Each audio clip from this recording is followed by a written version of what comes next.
Chi sono i Fidain? I Fidain sono i figli di questo popolo che è stato oppresso, cacciato dalla sua terra, privato del suo diritto di autodeterminazione e a cui finora è stato impedito di battersi per liberare la Palestina. La parola Fidai è derivata dalla parola fida, che significa sacrificio. Sacrificio significa che uno muore per gli altri, per gli oppressi di tutto il mondo, per un futuro di riscatto in ogni angolo del mondo.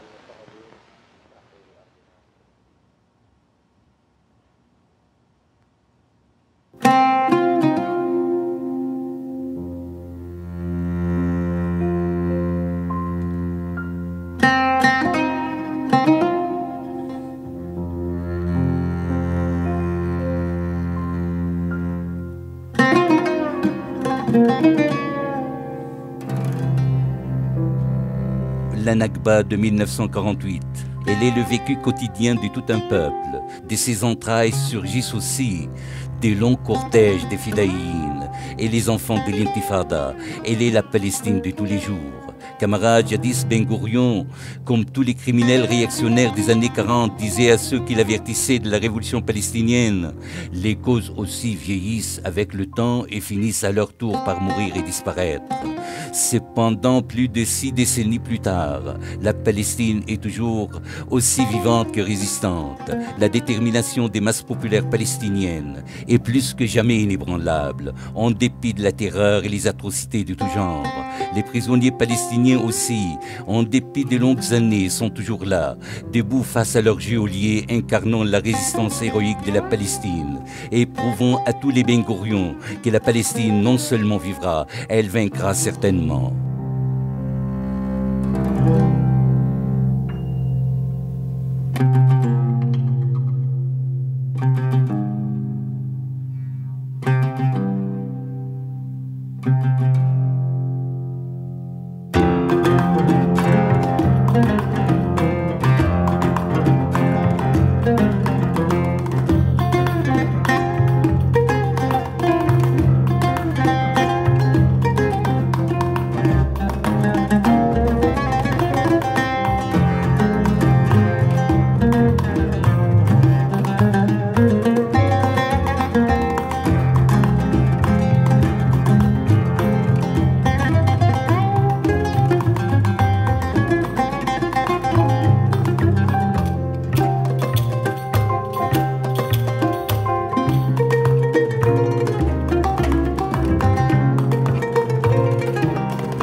Nous sommes fiers d'être aux côtés de nos camarades libanais et de nos camarades palestiniens pour exiger la libération immédiate de Georges Ibrahim Abdallah des prisons françaises. Honte à l'État français qui retient en otage un résistant implacable dans ces prisons. honte au gouvernement libanais de laisser faire.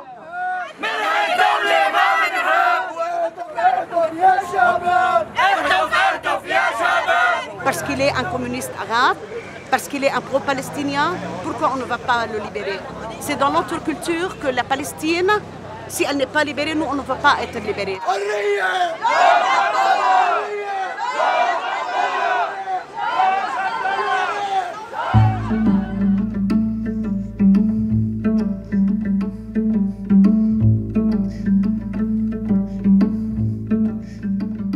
أنا شقيق جورج عبد الله الأصغر. يعني عندما أقول الأصغر يقصد جورج اعتقل بالعام 1984. يعني أنا ذاك كان لي من العمر 18 سنة، وبالتالي لم أرى جورج منذ أكثر من 36 عام. بالتالي ما سأرويه هو يعني اللحظات المبكرة من تاريخ جورج، معطوفة على ما يسمى الذاكرة الجماعية لعائلة جورج ولأصدقاء جورج. On va faire une rencontre avec Maurice, le frère de Georges, qui habite à la maison de Georges.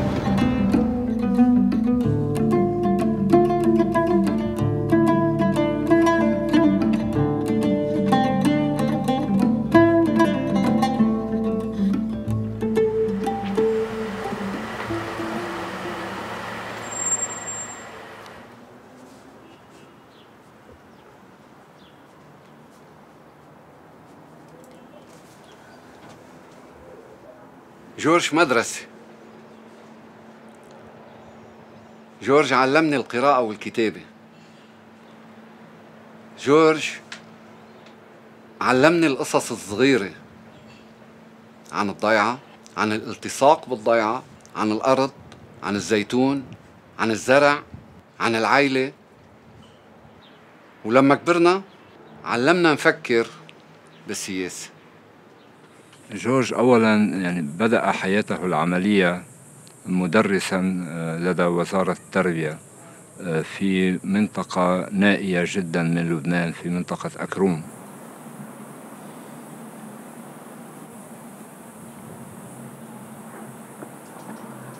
وهنالك تعرف أو بدأ إحساسه الطبقي يتبلور بحكم ما تعانيه تلك المنطقة من حرمان مطلق، منطقة محرومة يمكننا القول من كل شيء، يعني لا طرقات، لا مياه، لا كهرباء بطبيعة الحال.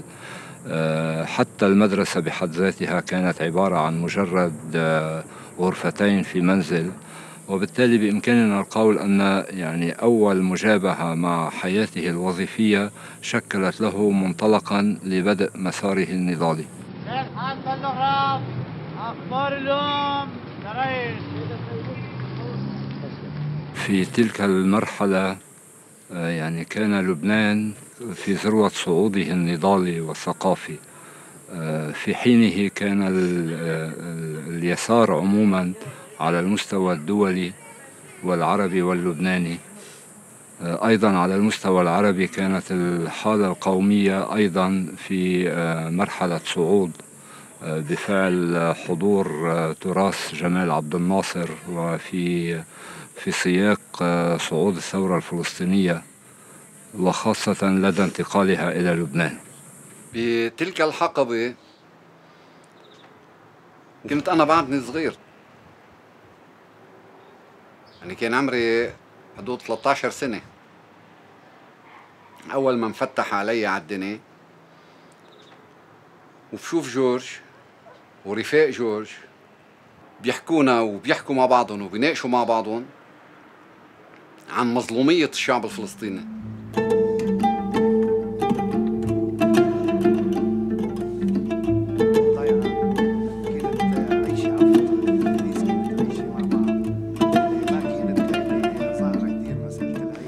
بذكر هيك بيي واصدقائه كانوا يحكوا عنه إنه لما يقعدوا بدهم يعملوا ديوان ويقعدوا يعملوا قعدة بعد الظهر يتصنع هو يعتمد إنه ينجدوا بيت فيه راديو لحتى يسمعهم يحط على إذاعة الجبهة الشعبية لتحرير فلسطين.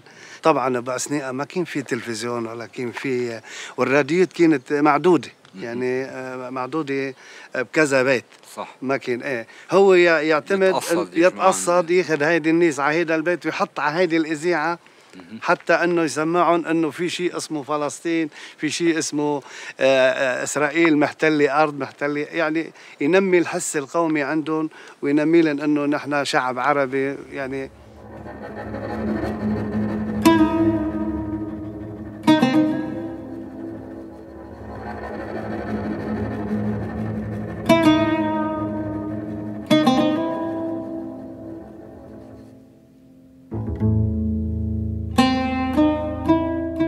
The most specific thing happened to the Palestinian people and for our society is what happened in 1948 as a Nakba, not just as occupation. We always know that imperialist powers and colonizing powers are always there, but the significant on the Palestinian thing that our people were displaced by force and by ethnic cleansing. And this is what makes our struggle a bit different.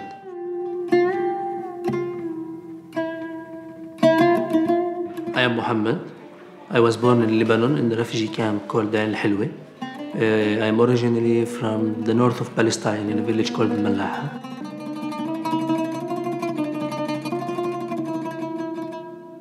Palestine was under occupation and still under occupation historically. Our people never had independence and self-determination during the Ottoman Empire and even before.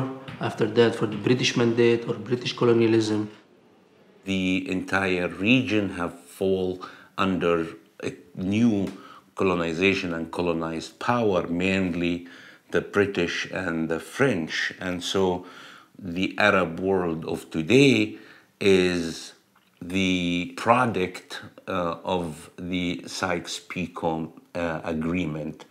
And the Arab states today has been states that were literally the borders drawn by these two men, these two generals that represented the French and the British colonization. To the United Nations also came the problem of Palestine, a British mandate since the end of World War I. In recent years, this small country had been the scene of disorder and bloodshed. The age-old struggle between Arab and Jew and the aspirations of the Jewish people for a homeland, aspirations which had been intensified through the persecution of the Jews before and during World War II, had aggravated the Palestine problem.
The vast majority of the Palestinian people were displaced from their homeland, and they become refugees in Jordan, Syria, Lebanon, and even inside Palestine itself.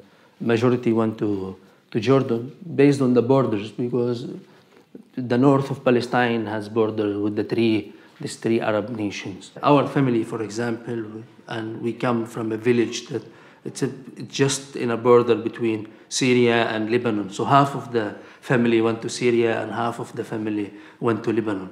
This have created a new reality for our people and new waves of struggle that the vast majority of the Palestinians were fighting from outside and from the homeland.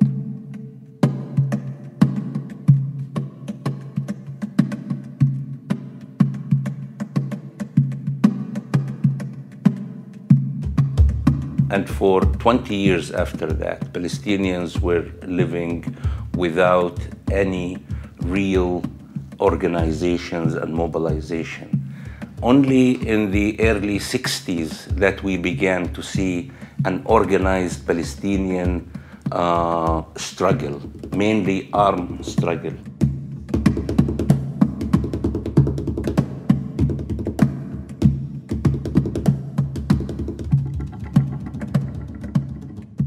You know, when we talk about the modern Palestinian liberation movement, we think about the 1967 occupation as a major impetus for this shift, for this evolution and development of the Palestinian struggle. And this was a major factor because it was a huge defeat for the Arab regimes at the time and for the belief that, you know, sort of Palestinians could rely on the state powers around them to provide some kind of route to liberation.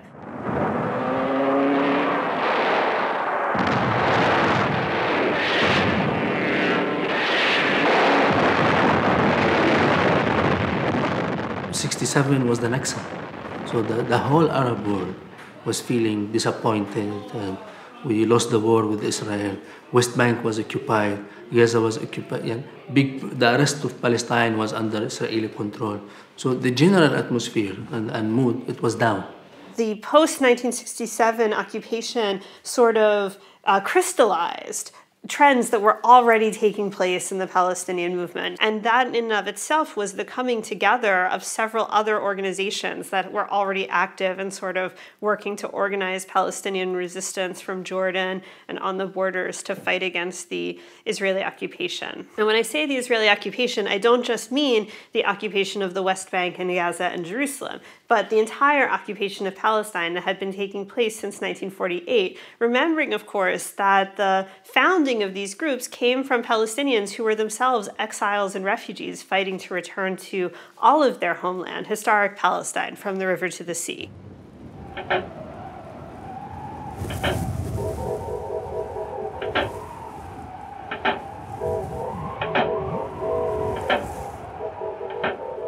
The Palestinian Revolution and the armed struggle was mostly concentrated in Jordan, on the borders of Palestine, and particularly in Al-Aghwar, or the valley.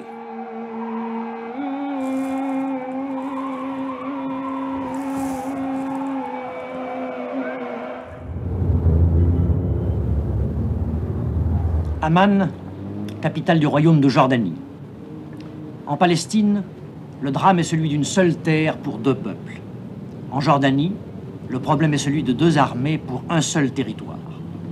Les commandos palestiniens et l'armée royale. C'est le débat qui vient de connaître, au cours des dernières heures, une nouvelle phase.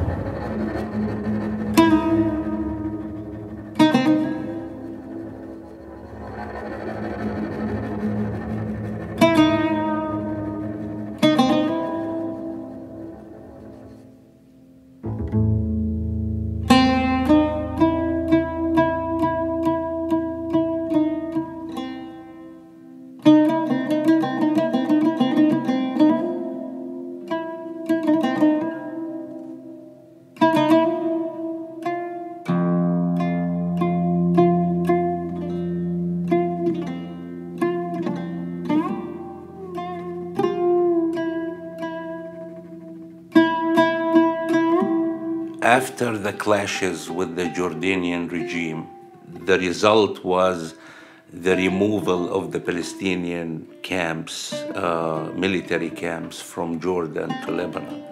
When the Palestinian resistance came to Lebanon, it was big empowerment move for our community in Lebanon. When they saw the Fidaiyin are arriving from Syria, like through Jordan, Syria, to Lebanon, even though they came as bodies, injuries.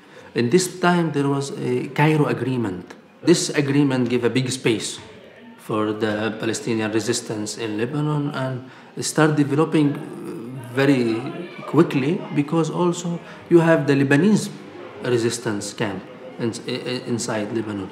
Many revolutionary parties in Lebanon were supporting and sympathizing with the Palestinian resistance. Also, when they felt that this progressive resistance are coming to Lebanon, it will empower them also for the internal Lebanese struggle. And I think this is how the Palestinian resistance expanded in all Lebanon from the north to the south. This was a time of intense movements against colonialism. So, we see in the late 1960s and early 1970s, there were common slogans and posters and images talking about moving from Vietnam to Palestine, recognizing that the Palestinian struggle was not separate from either like the anti-colonial struggle that took place in Algeria to fight French colonialism, or the anti-imperialist struggle that was taking place in Vietnam, fighting first French colonialism and then US imperialism and its allies, that this was part of a global liberation movement fighting capitalism, fighting imperialism. The refusal of the Palestinian masses to forget their homeland sabotaged the American-Israeli project for the area. Today, youth who have never seen their country have joined the Palestinians under occupation in the steadily growing Palestinian resistance movement.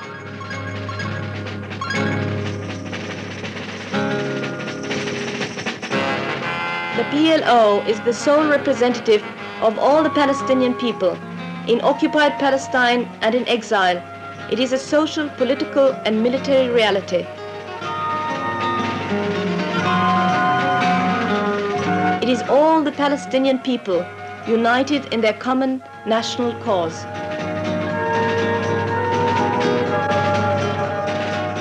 This is a period in which it became clear that if you were a struggler in the Arab world and you wanted to fight not only for the liberation of Palestine, but for the liberation of your people, well, being part of the Palestinian struggle and being part of the Palestinian revolution was a very important and critical way of doing so.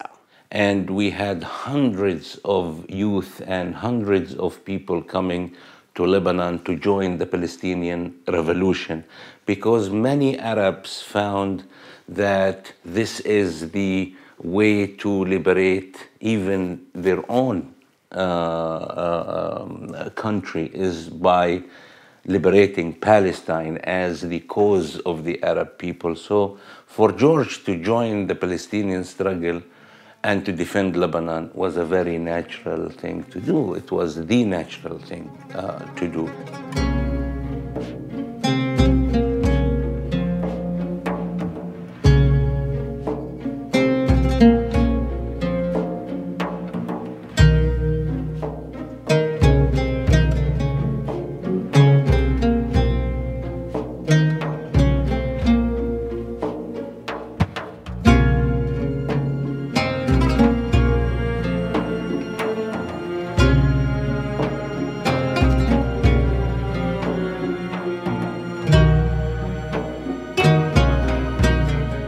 We don't struggle just for Palestine, like this imagined Palestine.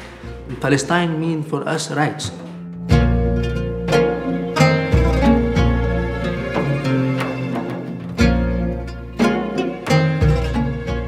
The right of return is the core of our cause and our struggle, because we're speaking about half of the Palestinian population today are living in diaspora, between 6 to 7 million Palestinians today.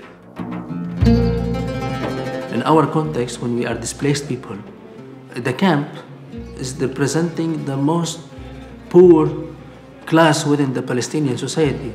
So the camp as a class was playing an important role in the revolution.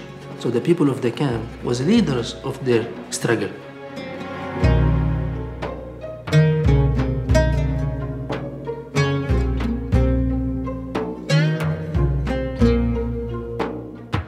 We have a very famous slogan within the Palestinian National Liberation Movement saying that the camps are the tank for the revolution, because the Fidaiyin were coming from the camps. The leadership was coming from the camps.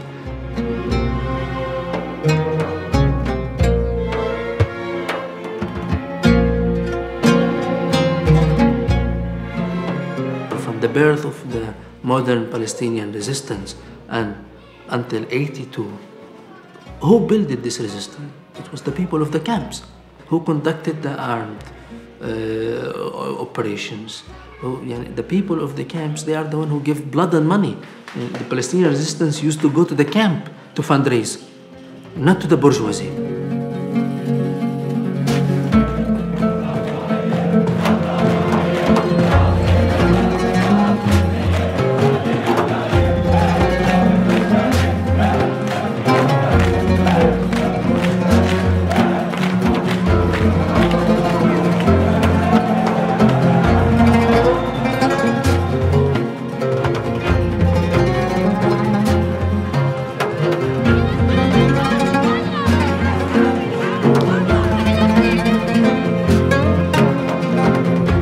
Middle-class people, bourgeois people, but the progressive, when they saw the situation of the camps in Lebanon, I think it played a very important role for radicalizing.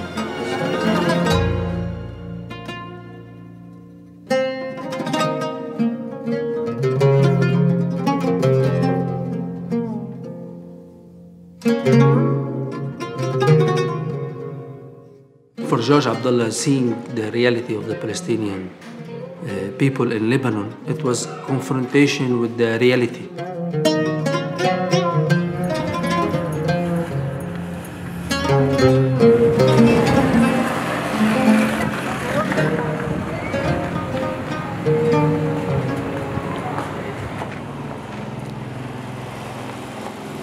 محمد سليمان معروف بأبو العبد، عضو الجبهة الشعبية منذ سنة 1972 من لاجئين لبنان من نهر البارد، مخيم نهر البارد. أنا من لاجئين ال 48 لجأنا من فلسطين، احنا من القرى شمال فلسطين اللي هسه المعروفة حاليا بدولة إسرائيل المغتصبة.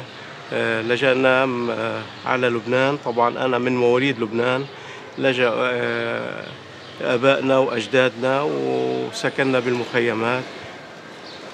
الرفيق جورج عبد الله تعرفنا عليه بالحرب اللي نشبت بلبنان سنة 1975، وهو رفيق كان مناضل بيبحث عن قضية اللي هي كان القضية الفلسطينية.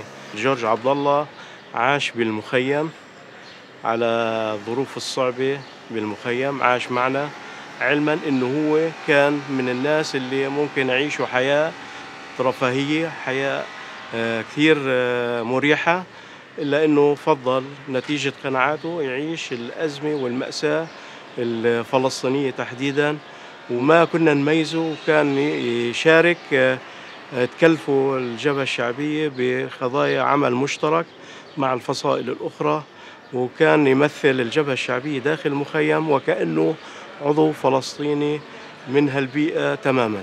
جورج بانخراطه في الجبهة الشعبية في صفوفها ومع انفجار الحرب الأهلية اللبنانية، إذا تعسكر الجو في لبنان كله وازدادت الاعتداءات الإسرائيلية على لبنان، فانتقل إلى الجنوب اللبناني، وهناك يعني شارك في مقاومة الاعتداءات الإسرائيلية، لا سيما في اعتداء 1978، وجرح أثناء التصدي للهجوم الإسرائيلي على لبنان. And in that time, Lebanon became a subject for Israeli bombardment and for Israeli invasions.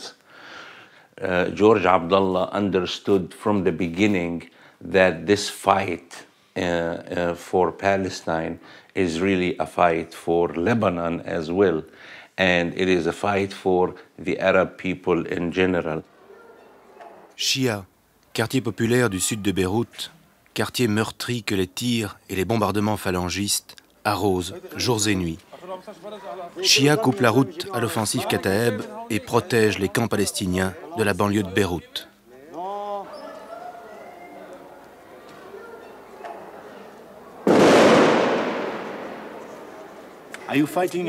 Ce sont les chrétiens que vous combattez?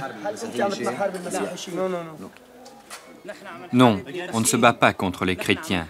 Notre premier objectif est de soutenir la cause palestinienne et le second, c'est de réaliser nos revendications populaires. Nos ennemis principaux, ce sont les sionistes et les phalangistes.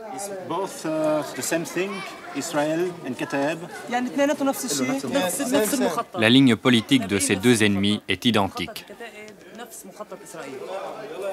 En fait, les phalangistes sont les représentants de la classe bourgeoise au Liban. Cette classe qui se trouve au pouvoir depuis toujours et qui, bien entendu, tient à conserver intacts ses privilèges. Dans ce contexte, il est normal que les couches populaires formulent des revendications politiques et sociales à l'égard du pouvoir et les défendent. Mais ce gouvernement, lui, n'ose pas se mesurer directement avec les masses pauvres et progressistes. Il tente de le faire indirectement en lançant contre elles les phalanges. Alors pour vous, ce n'est pas une guerre entre chrétiens et musulmans? Non, non, non. Alors là, absolument pas. What's so-called civil war in Lebanon, it wasn't really a civil war. It was a normal struggle between the right wing and the left wing in Lebanon. And the fight was there. It was anti-fascism, it was a fight anti-colonialism, it was a revolution inside the Lebanese society against the reactionaries. So, but this war weakened the Palestinians' resistance. And that's why this reactionary camp in Lebanon was supported by the Zionists, by the imperialist, colonialist power. We cannot deny the relationship between Ismail, the Phalangists, and those right-wing Lebanese political parties with the Zionists. They received them military aid, the trainings in Israel. Lebanon was certainly a place where this was seen, and certainly in the 1970s and in the 1980s when the Palestinian Revolution was at its peak there. And this cannot be separated from from the development of forces that led to the civil war in Lebanon, to the violent and brutal attacks of the Israeli occupation in the early 1980s and the invasion of Beirut in 1982. It was an attempt to destroy everything that had been created and the really revolutionary environment that existed on many levels inside Lebanon.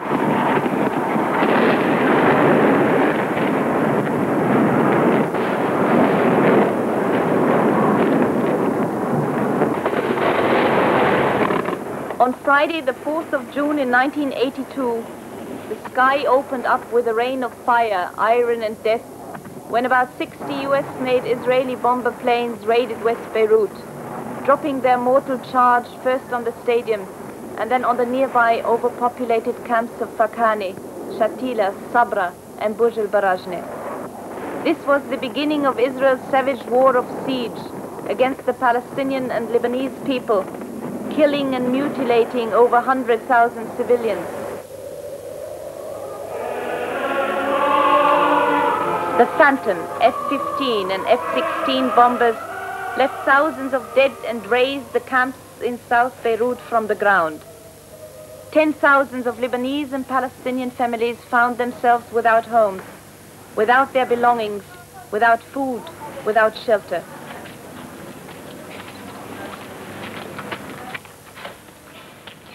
The resistance was tired from this 10 years almost of internal civil war, right, to protect the resistance camp. This played a very important role for the result that the Palestinian resistance left Lebanon in 1982.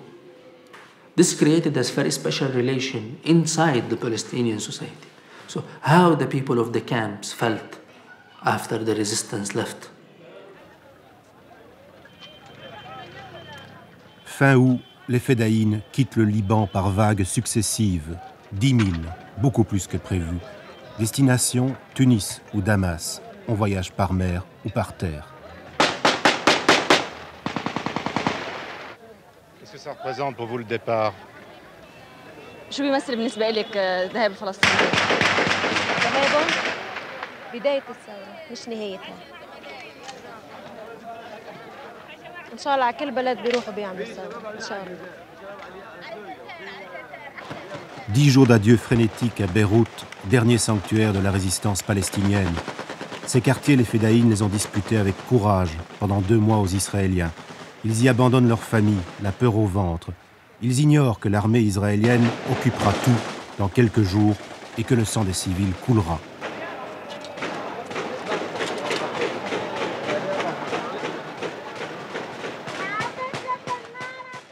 They are the one who built it, this resistance. And in this moment, they felt that the leadership of this resistance left them.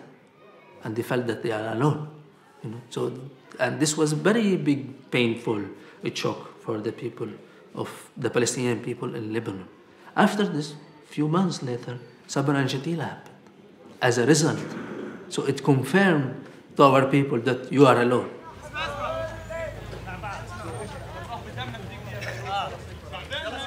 ليقدر يطلع من المذهبية وما يشارك بالصراعات الطائفية بالبلد، شكل جورج هذه الحالة وترك الجبهة الشعبية.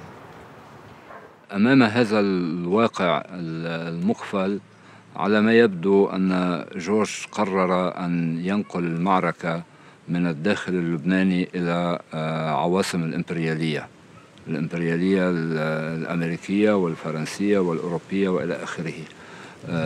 ذلك أنه يبدو أنه أيقن بأن الصراع في لبنان بات عبثيا لا يؤدي إلى شيء، وهو يعرف تماما حتى ضمن هذا الصراع أن محرك الصراع هو إسرائيل والإمبريالية الغربية. There was this slogan by Wadi Haddad that we follow our enemy everywhere. It's going far for Palestine, taking Palestine to the world.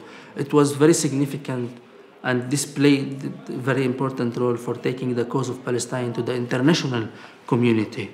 And the only way that they could have do this is through the relationship with the international forces in a political way, in a cultural way, but also they have, especially the Popular Front for the Liberation of Palestine, have used tactics such as the hijacking of airplanes and attacking the interest of U.S. interest and British interest outside of Palestine. أصبح عندي الآن بندقية إلى فلسطين خذوني معكم إلى ربى حزينة كوجه مجدلية إلى القباب الخضر والحجارة النوية أصبح عندي الآن بندقية. Hundreds of thousands of Lebanese joined the Palestinian struggle. George Abdullah is significant because he joined the armed struggle and also outside Palestine and outside Lebanon. إلى القباب الخضر والحجارة النوية 20 عاما وأنا أبحث عن أرض وعن هوية 20 عاما وأنا أبحث عن أرض وعن هوية أبحث عن بيتي الذي هناك عن وطني المحاط بالأسلاك أبحث عن طفولتي وعن رفاق حارتي أبحث عن طفولتي. Je suis Jean-Louis Chalancé, je suis avocat, j'ai défendu de nombreux militants, de nombreuses organisations depuis presque 40 ans. L'affaire en elle-même, sur le plan judiciaire, Il a été arrêté pour des faux papiers. Ensuite, on a bizarrement trouvé des armes qui auraient été utilisées dans le cadre d'actions militantes. Et donc, on l'a inculpé à l'époque pour complicité d'assassinat, puisque les armes qu'on avait découvertes chez lui avaient servi aux exécutions des attachés militaires israéliens et américains à une tentative d'homicide contre le consul des États-Unis à Strasbourg. Et il y a d'autres militants de l'organisation des FARL qui ont été pas arrêtés en France, mais qui ont été arrêtés en Italie parallèlement.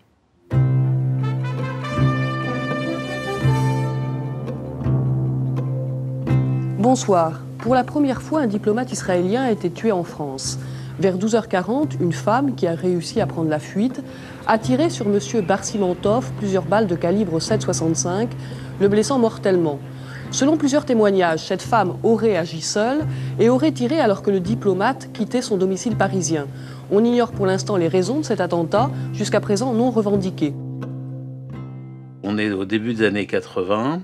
Il y a eu l'amnistie des prisonniers politiques en 1981, ce qui fait que tous les prisonniers, avec difficulté pour certains, politiques sont sortis, y compris ceux qui pratiquaient la lutte armée. Donc il y a des militants qui effectivement pratiquent la lutte armée dans toute l'Europe. Et Georges est arrêté un peu dans ce contexte, encore que c'est un contexte différent, puisque c'est pas dans le cadre des luttes armées européennes, mais dans le cadre de la résistance à l'ennemi américain et israélien. Je m'appelle Jean Marouillan, je fais partie de la première génération de la lutte armée, juste après 68. Et pour moi, ça a duré 20 ans dans différents pays européens. C'était la grande époque de la lutte armée en Europe. La guérilla communiste avait pris une telle ampleur à ce moment-là qu'elle était l'ennemi public numéro 1 du système. C'est à Paris que se concentrait la majorité des organisations internationales, qu'elles soient européennes et qu'elles soient proche-orientales, et de la gauche révolutionnaire palestinienne. Les liens avec la cause palestinienne et différents groupes européens, c'est un lien qui est historique, qui a toujours existé. Par exemple, nous, dans l'organisation Action Directe, il y avait des camarades qui avaient été entraînés dans les camps palestiniens, à Tal al-Sattar et ailleurs, au début de la guerre civile ou avant la guerre civile. Les avions qui bombardaient Beyrouth, les interventions au sol des forces américaines, des forces françaises, etc., dans la visée de destruction de la gauche révolutionnaire palestinienne, c'était clair qu'on avait un ennemi commun, qu'on était proches politiquement, et donc les interventions communes étaient très nombreuses.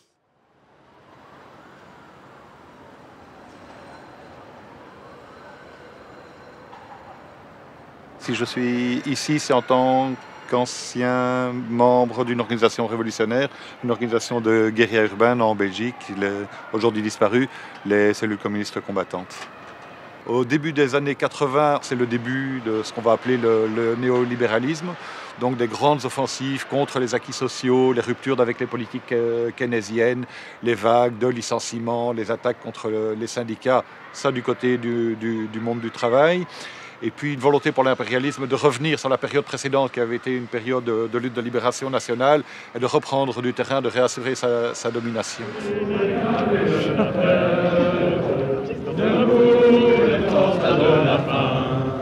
Les contrats ne paient pas, seul le combat paiera.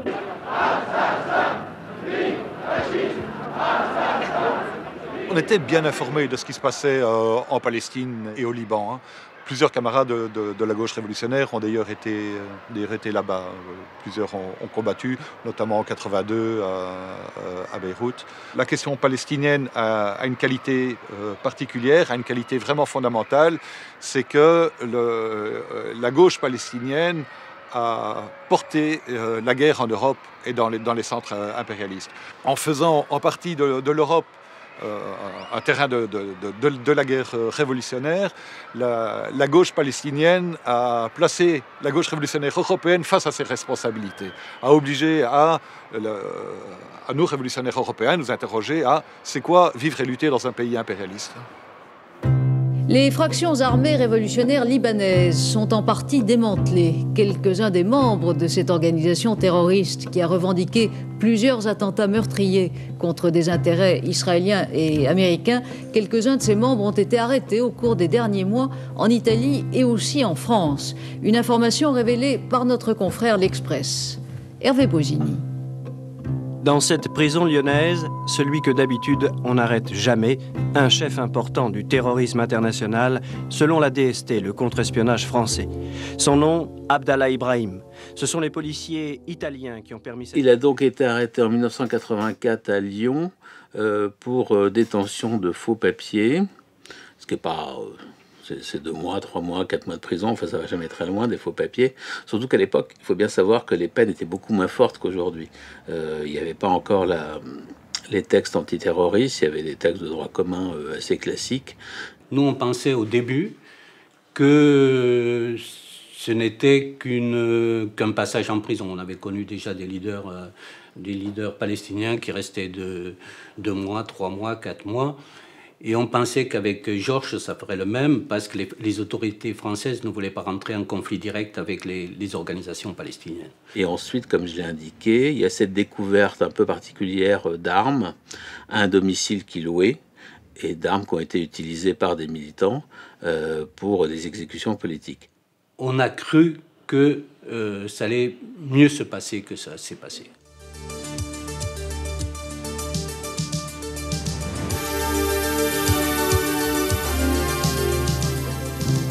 Nouvel attentat sanglant en plein Paris. Une bombe jetée d'une voiture devant le magasin Tati vers 17h30 cet après-midi a fait au moins 5 morts, une 50aine de blessés, dont 11 sont grièvement touchés.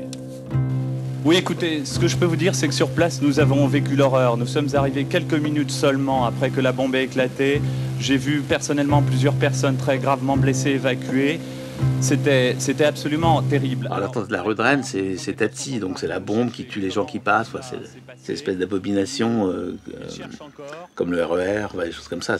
Et je pense que je pourrais vous en dire plus au journal de 20h.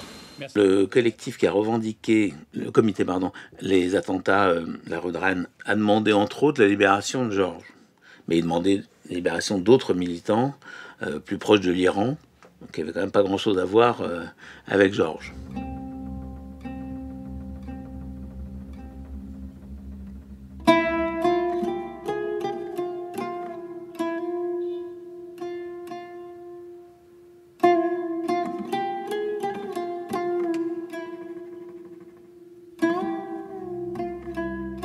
Très clairement, on a identifié que ces opérations faisaient partie en même temps que les enlèvements à Beyrouth de pression sur le gouvernement français pour faire libérer le commando Bakhtiar.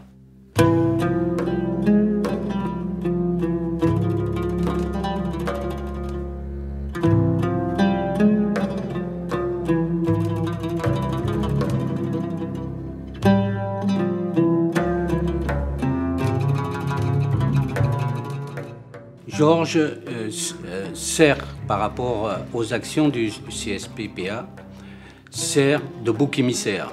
Il cherchait des pistes françaises ou libanaises, mais pas iraniennes. Il ne voulait pas, de toute façon. Et donc, le frère Abdallah, c'était facile. Des Libanais, il n'y a aucun moyen de pression du Liban sur la France, alors que l'Iran, c'est un peu plus compliqué. Ces 2 hommes, les 2 frères de Georges Ibrahim Abdallah. À partir de demain, sur tous les murs de France, vous pourrez voir ces photos. Pour leur arrestation, une prime, 1 million de francs. C'est dans l'entourage d'Abdallah, condamné à 4 ans de prison à Lyon, que cherche aujourd'hui la police. Le seul moyen, semble-t-il, d'arrêter la vague d'attentats sanglants. Attentats tous revendiqués par le CSPPA, le comité de solidarité avec les prisonniers du Proche-Orient. يعني أمام اتهامنا بالوقوف خلف هذه العمليات هذه الاتهامات اتخذت بعدا يعني سورياليا فلقد جاء إلينا في لبنان العديد من الصحافة الأجنبية الأمريكية والغربية والفرنسية بشكل خاص والبعض منها نسج ما يشبه الأفلام الهوليودية بمعنى أن يسرد واقعة تقول أن أحد إخوة جورج عبد الله كان يقابل الصحفيين في النهار ويذهب ليلا إلى فرنسا لأن لآل عبد الله مطارا خاصا في القبيات يستطيعون بواسطته أن يذهبوا ليمارسوا عمليات تفجير في باريس ويعودوا في الصباح الباكر ليظهروا وكأنهم أبرياء أمام الصحف وأمام الإعلام. C'est un complot politique. Dans l'affaire Abdallah, c'est comme les poupées russes. Chaque fois que tu enlèves un élément, il apparaît que tu découvres qu'ils en ont fait le double, quoi. Avec la complicité de journalistes français. Avec la complicité de journalistes français qui savaient pertinemment que les preuves qui étaient apportées par les services secrets étaient fausses. C'est ça qui est étonnant, que ce soit un match, bon encore ils font spectaculaire, que ce soit Le Monde, Libé j'imagine, je ne me rappelle plus, ils ont tous repris les frères Abdallah sont l'auteur des attentats. C'est-à-dire qu'ils ont pris pour argent comptant les déclarations du ministre de l'Intérieur, qui sont vérifiées rien du tout. Les frères Abdallah, ils étaient au Liban, hein, il y en a un qui est prof de fac, on pouvait les entendre, ce qui fait qu'ils sont d'ailleurs jamais venus en France pour voir leurs frères, parce que on ne sait jamais, c'est vrai. Même 20 ans après ou 30 ans après, les suspicions qui pourraient revenir. Et encore aujourd'hui, lorsque l'avocat des États-Unis vient plaider contre George, il y a 3 ans, la dernière fois que j'ai plaidé contre lui, il y a 2 ou 3 ans, il vient rappeler que ses frères étaient l'auteur de l'attentat de 86, avec les coupures de Paris Match, alors que tout le monde sait pertinemment que c'est faux pour dire le climat qui a été développé autour de ça.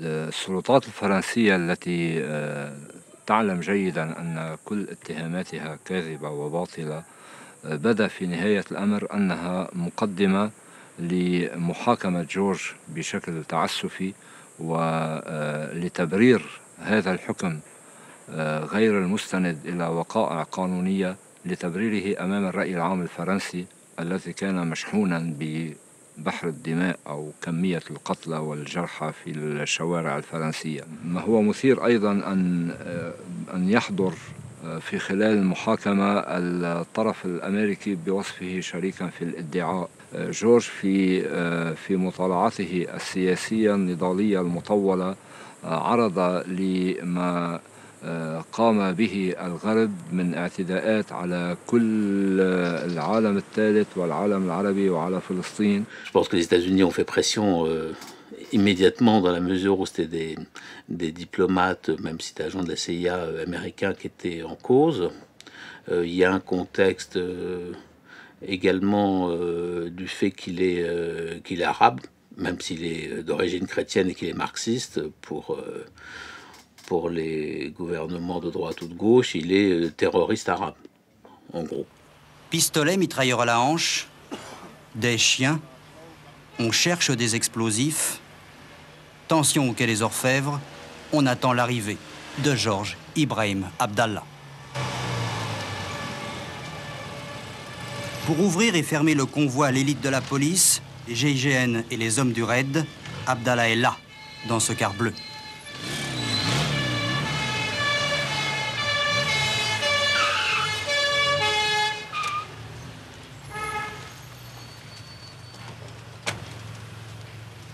Silence absolu, ça n'aura duré qu'1 minute.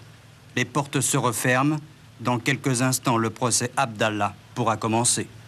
جورج في الوقت نفسه في سياق دفاعه عن نفسه هو بالأحرى لم يدافع عن نفسه بل قدم مطالعة سياسية قانونية بالمعنى النضالي للكلمة بمعنى أنه رفض منطق أن تحاكم دولة غربية مناضلين عرب فكان كلامه الشهير حتى عندما سئل عن اسمه فسمى نفسه مناضلا عربيا. Il dit exactement combattant arabe. Je suis combattant arabe.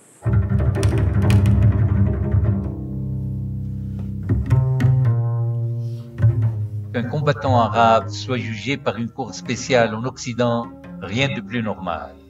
Qu'il soit traité de criminel et de malfaiteur, rien de vraiment nouveau.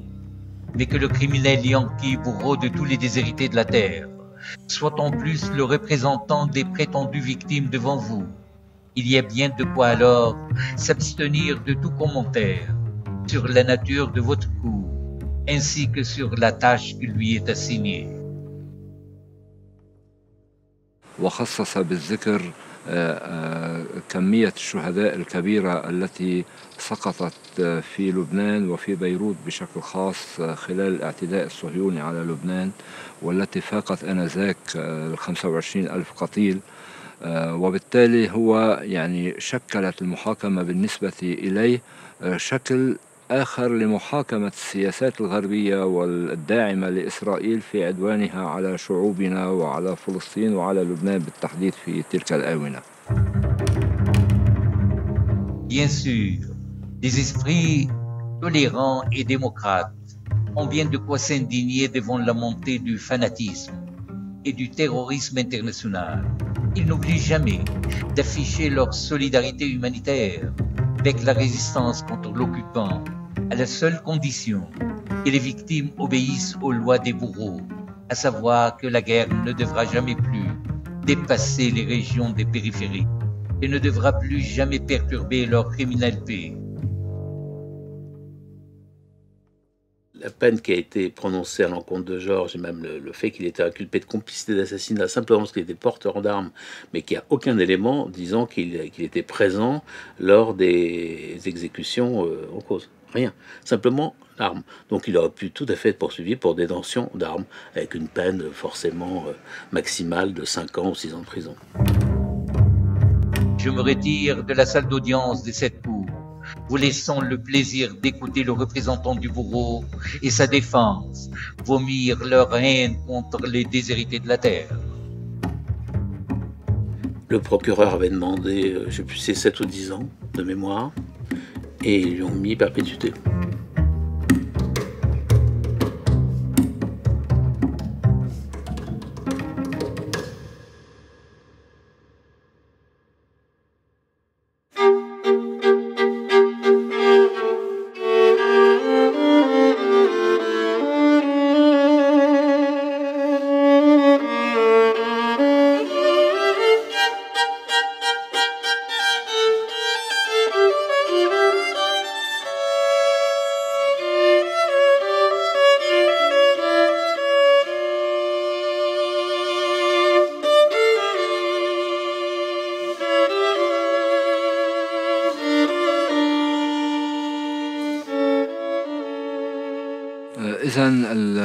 يعني حركة التضامن مع جورج بدأت بالاتساع على مراحل متعددة، خصوصا مع اقتراب العام 1999 حيث أنهى جورج ما يسمى فترة الأمان.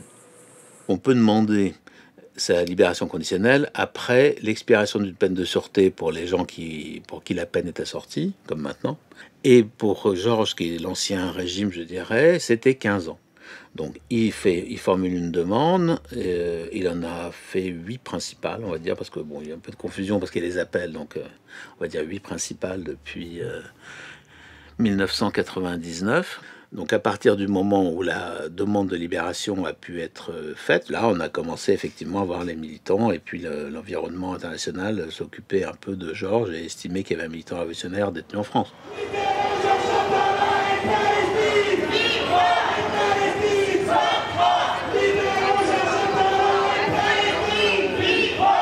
Suzanne Lemanceau du collectif pour la libération de Georges Ibrahim Abdallah et membre également de la campagne unitaire Île-de-France. On militait sur la libération des prisonniers d'action directe.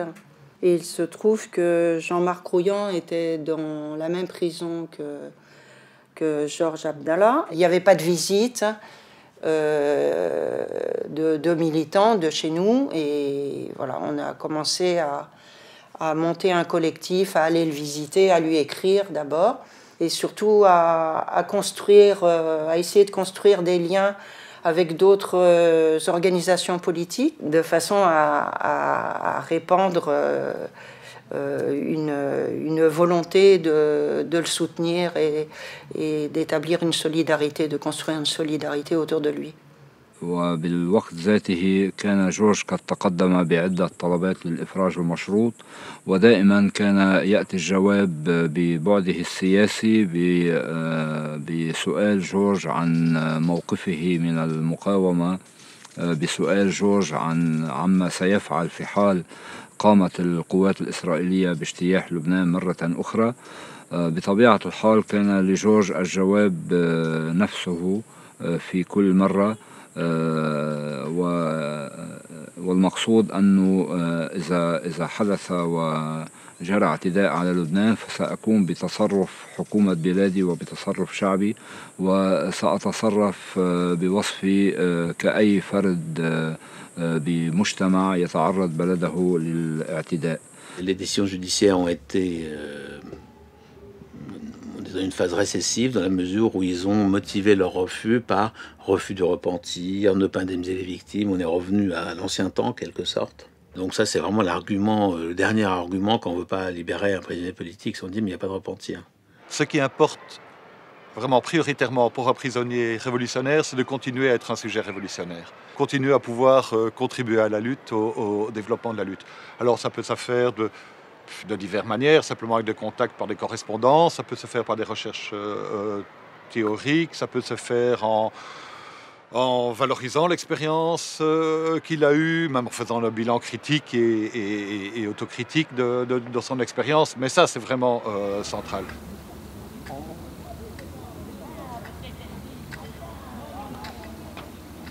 Moi, j'arrive en 1994 à Lannemezan, et un peu plus d'un an après, débarque Georges une après-midi. Il sort du quartier d'isolement et il débarque en détention.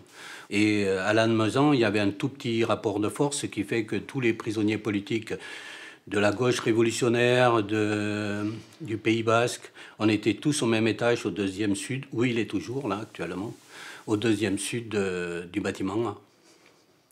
Georges, il commençait 4h, 4h30, 5h à écouter la BBC en arabe, à lire ses journaux, tout un travail politique. Lors de différentes agressions ou de grève de la faim des prisonniers palestiniens, on faisait une grève de la faim commune avec eux. Donc, c'est une activité politique réelle. La prison, c'est pas une parenthèse. C'est une véritable activité politique. C'est en ça que ces visiteurs sont importants pour lui, parce qu'il a besoin de confronter, comme nous on fait à l'extérieur, de confronter les idées et tout ça. Le mouvement des Gilets jaunes, par exemple, il avait besoin de savoir comment ça se passait réellement sur le terrain, où est-ce qu'ils allaient, est-ce que cette contestation pouvait s'inscrire dans un avenir révolutionnaire, ou voilà. Le grand respect que Georges dans les prisons, ça vient de là. Il est présent, il est là, on fait appel à lui, il est là. الحدث الأبرز في مسار قضية جورج كان في أواخر العام 2012 وبداية العام 2013 عندما صدر قرار بالإفراج عنه.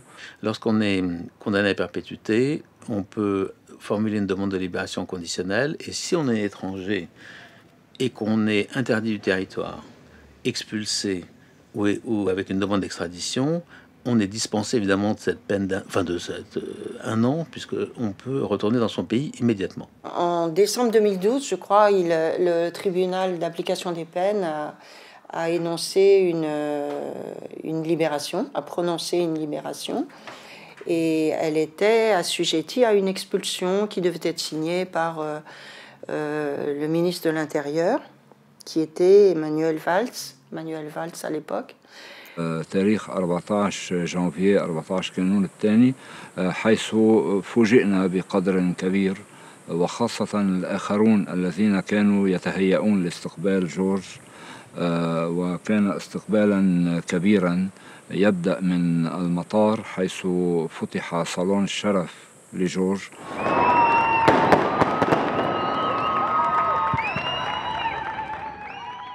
Ils étaient tous complètement prêts à l'accueillir et nous prêts à ce qu'il soit enfin libéré.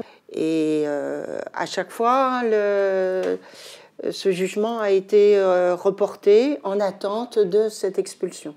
Il a été reporté 3 ou 4 fois, en attente de cette signature, qui finalement n'est jamais venue parce que le gouvernement français n'a jamais voulu signer, ça c'est clair. فتلقينا الخبر في طريق ذهابنا إلى المطار وعوض استكمال الطريق إلى بيروت ذهبنا مباشرة إلى السفارة الفرنسية وحدث أكبر اعتصام في تاريخ اعتقال جورج.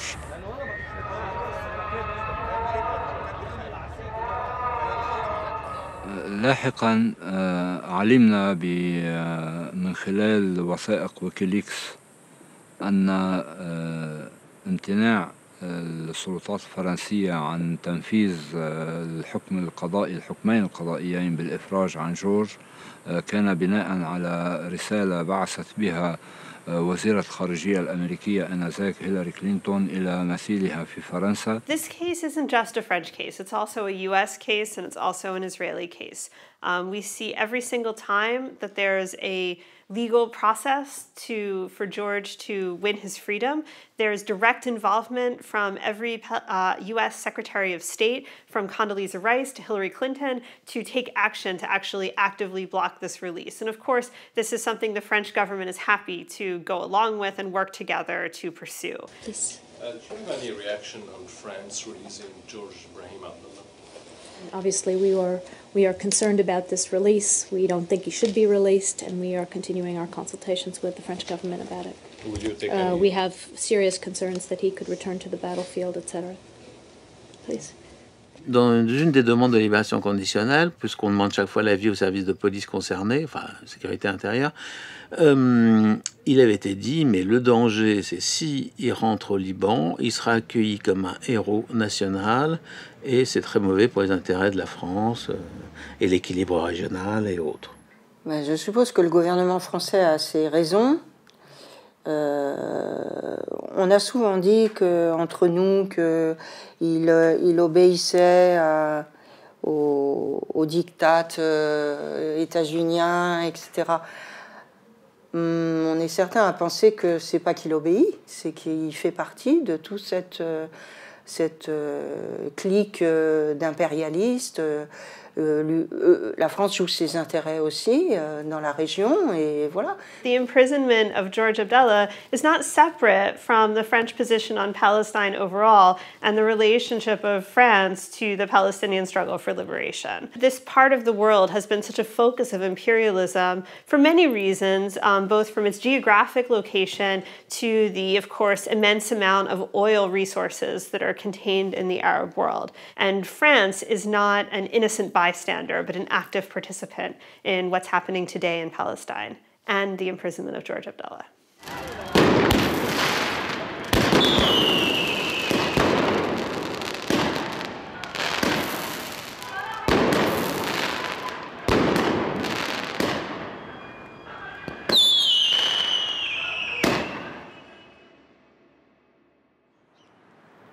الدولة اللبنانية ما عندها أي استعداد بكل قواها دون استثناء إنها تقول لا للأمريكي وإنها تقول لا للفرنسي. نحن وكتير من الشباب اللبناني عملنا اتصالات مع كافة القوى السياسية، ووعودهم بقيت وعود حبر على ورق.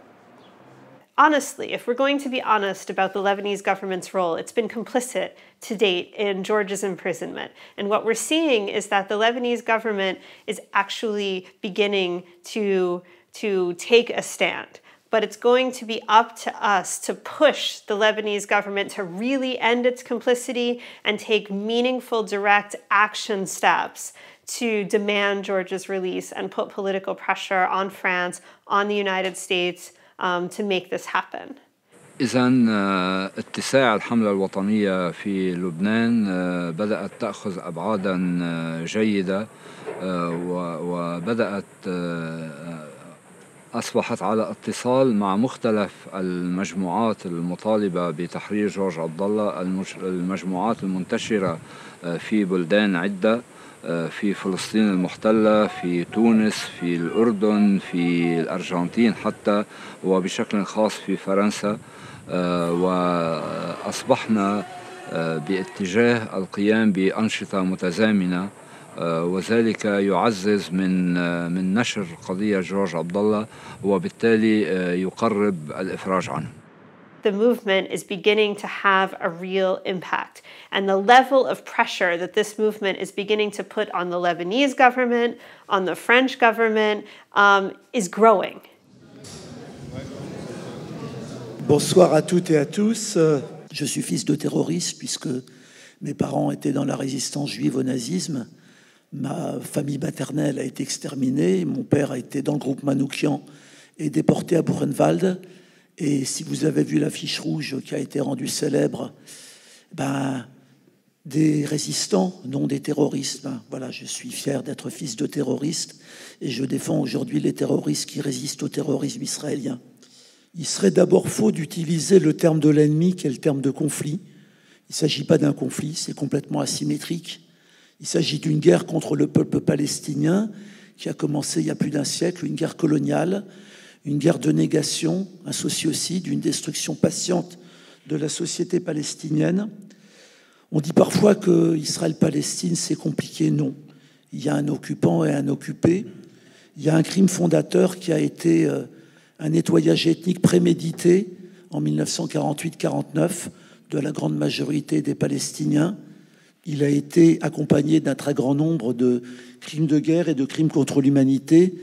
Et l'occupant a ajouté la destruction des villages palestiniens et la tentative d'effacer, y compris la trace de la Palestine, dans ce qui est aujourd'hui l'État d'Israël. Dans cet engagement, Georges n'a jamais flanché en 35 ans de détention. Il a toujours lié l'indispensable révolution au soutien à la résistance palestinienne. Lui-même a fait des grèves de la faim en même temps que les grèves de la faim dont on a parlé des prisonniers palestiniens, et que voilà, la cause de Georges et la cause du peuple palestinien, elles sont vraiment, et depuis plus de 35 ans, et même avant, indissolublement liées. George Abdallah had been involved in the Palestinian struggle. He was part of that struggle, and the accusations against him were essentially of participating in that struggle, because again, the Palestinian liberation movement cannot be delinked from the Lebanese resistance to Israeli attacks and occupation and colonialism. They're not two separate things, they're part of one movement. So when we look at George Abdallah, we're definitely talking about someone who is a prisoner of the Palestinian liberation movement. Depuis 1967, 850 000 Palestiniennes et Palestiniens ont connu la prison. À l'échelle de la France, c'est comme si 12 millions de personnes en 50 ans avaient connu la prison. Il n'y a pas une famille palestinienne qui n'a pas été touchée massivement par l'emprisonnement. Palestinian prisoners represent the resistance. There is a massive attempt to criminalize Palestinian resistance, to frame it as terrorism, to frame it as illegitimate. Israel has thrown these people in jail for a reason, because these are the people who organize students, who organize women, who organize communities, who organize workers. These are the people who defend land. These are the people who defend rights. These are the people who have the capacity to rebuild the Palestinian national liberation movement. Supporting Palestinian prisoners is not only about defending human rights. It's not only about defending international law, even though it is doing those things. It's also about standing with the Palestinian people and their right to resist. Today in Palestine, we have 7,000 political prisoners. Why? Why they are the ones who are targeted? Why 6,000 of them are from West Bank? As we are resisting, we will always have political prisoners or martyrs. So it's a sign that we are weak, but also it's a sign that we are building up and we are resisting, and we should resist more. Toute espèce de ressemblance entre l'emprisonnement massif d'un peuple par l'État sioniste et l'emprisonnement depuis 35 ans de Georges ici par l'État complice n'est évidemment pas fortuite. Et il faut qu'on continue de se battre pour la libération du peuple palestinien et de Georges.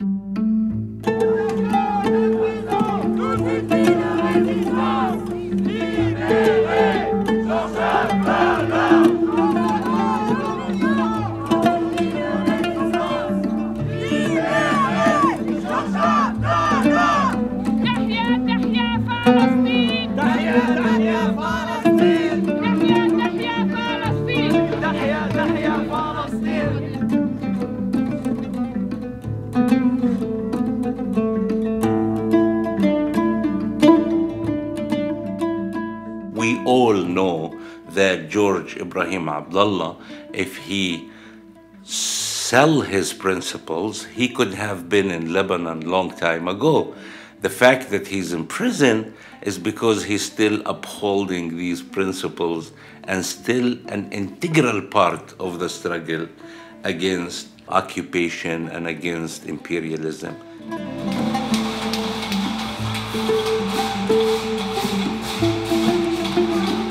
C'est pas au bout de 35 ans qu'il va mettre un genou à terre et qu'il va... Il n'a pas fait tout ce chemin-là pour, à un moment donné, céder là-dessus. Et le fait même que les révolutionnaires soient en prison, ben, ça veut dire aussi qu'on veut rayer de l'histoire la mémoire des luttes et des luttes révolutionnaires.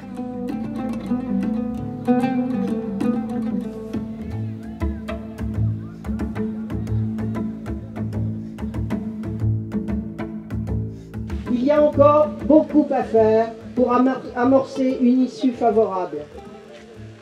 Comme vous savez, il ne suffit pas que l'État du Liban exige, ou plutôt demande, ma libération.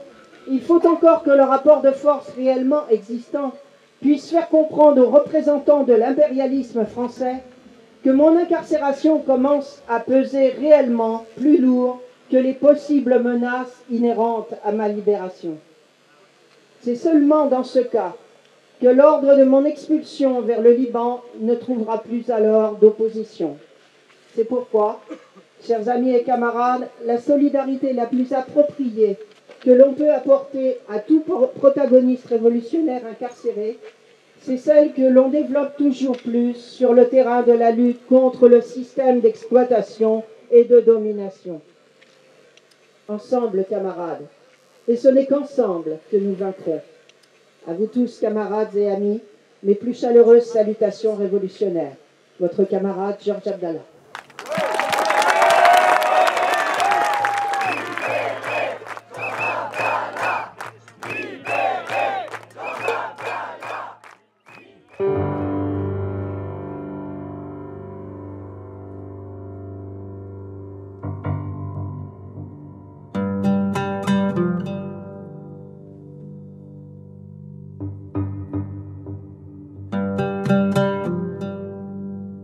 George Abdallah's case is fundamentally political. It's not legal. It's not about a violation of the law. It's not about how this case can proceed through the courts.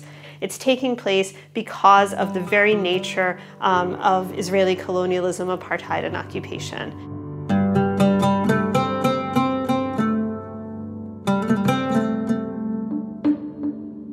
He is there because he's fighting. He is there because he never compromised. And he is there because this line of struggle is harmful for the Zionists and for the imperialists and the colonial power.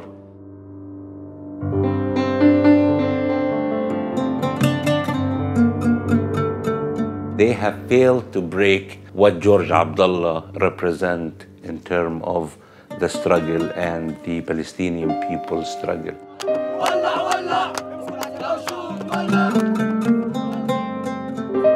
We were not allowed the French state or any colonial power or even the enemy to get relaxed.